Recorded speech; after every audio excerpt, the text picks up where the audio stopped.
Better safe than sorry rings true once again, and this can be seen in how the world handled the coronavirus pandemic.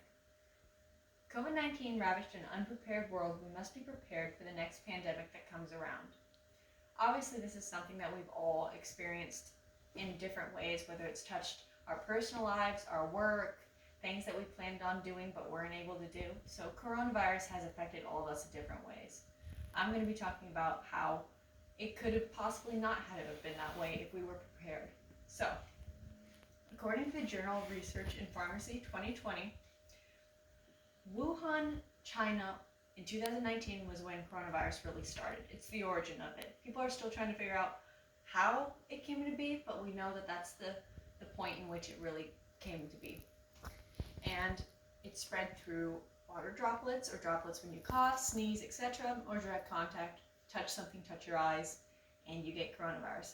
It's risky for people who are older or have comorbidities, and people who get it bad have to go on a ventilator or they face organ shutdown. So it's a very serious disease, and it's something that has obviously ravaged the world. And this is just some background information around it. We're going to be looking at the problems, causes, and solutions. And to step into the problems, one of many, according to Time.com, September 2nd, 2020, asymptomatic spread is a major issue with coronavirus in that it's somewhat unique to respiratory viruses in that people are able to go around and not know that they have it. They can go to supermarkets, they can go to the movie theater, they can go on airplanes and not know that they have this disease. So there's a big problem there. How do you contain something that people don't know that they even have? And there is a 30% to 45% asymptomatic spread that this source accounts for. So that's a lot of a huge percentage, really 30 to 45% of people who spread it were asymptomatic, so there's a big problem there. According to the Scientific Reports, August 9th, 2021, there are 55 long-term effects associated with coronavirus, weeks to months after you've had it and supposedly recovered from it. This includes common ones like fatigue, headache, attention disorders, hair loss, and trouble breathing. And that 80% of patients develop one or more after they've had coronavirus. So there's a huge issue there. People get it, and it's not done once you leave the hospital. You still have all these effects from it. 80% is a large amount of people. Then, if we look at the Pakistan Journal of Medical Sciences, March-April 2021, hospitals were obviously overcrowded. And there was a lot of people who were having to go to the hospitals, obviously, because they had coronavirus.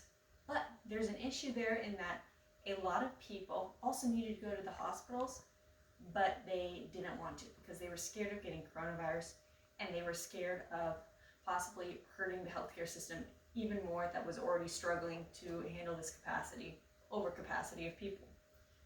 According to this source, 40% reduction was seen in Rhode Island related to serious heart attacks.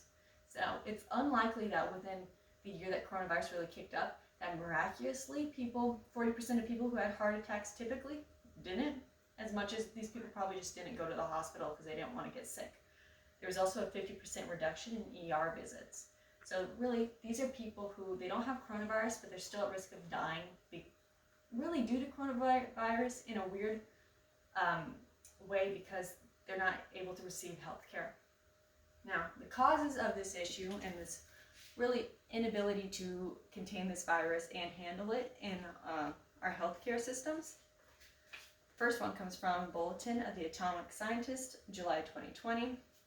Early in the pandemic, the US was selling a lot of vital equipment that would have been really helpful, but we didn't have it. So there's a big issue there. State and local public health departments were underfunded, so they weren't able to do a lot of the tasks that would have helped slow it down. And the Strategic National Stockpile lacked proper protective equipment. So that includes masks, it includes the gowns that hospital workers would wear, and ventilators, which were very key. And it looked like, when you look at the stockpile, what they were preparing for was possibly an Ebola outbreak on a smaller scale or a bio attack. That's very different than what coronavirus is. So really they were putting all their bets in the wrong place, and we ended up feeling it. And officials also created confusion. The talk around, do we need masks? Do they help? Do they not help? And also the president at the time kind of downplaying it in certain aspects. It's just a small flu, it's not that big of an issue, but then also it was just very contradictory from government officials. There was also unreliable testing, and there wasn't large scale testing either. So really, how can you contain this if everybody's on a different page? According to New American, April 20th, 2020, there was lack of equipment again because we were not able to rely on China anymore. China, again, going back to where coronavirus originated, was dealing with the coronavirus themselves. So are they really going to be giving up ventilators or equipment? Not really. Really left all the countries around the world scrambling for medical supplies or drugs, medical drugs. But the solutions, according to the Journal of Family Medicine and Primary Care, May 2020, invest in public health for these functions to be able to work, because you can't ask the government to do anything, or aspects of the government to do anything, if you don't have the funds for it. So this involves having better contact tracing and case finding management, as well as creating isolation care facilities so that the hospitals aren't overcrowded and that you have places for the people who are sick. Ensure that the stockpile is ready, and make it so that medical colleges are capable of mass testing in case of a pandemic. That way the testing can happen. According to New Scientist, November 21st, 2020, mRNA is also really, it changes the game with vaccines and dealing with pandemics, in that mRNA vaccines are different because you don't have to put a piece of the virus into the vaccine.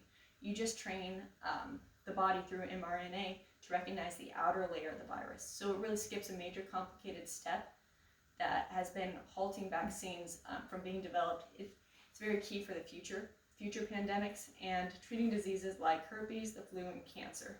So this is a major, something positive that has come from this pandemic, and that we can incorporate this into our future and how we handle it. And we really looked at the importance of being prepared so that healthcare systems are able to function, people are able to live, people are able to get the care they need, and lives don't have to be as severely altered for as long of a time. And we've looked at the problems and the causes and the solutions today, and really it's a complicated issue that we're still dealing with and trying to work out, but I have confidence that in the future, if we apply these steps, that we will be able to get there and be better at it, because it's really a process of learning for the future.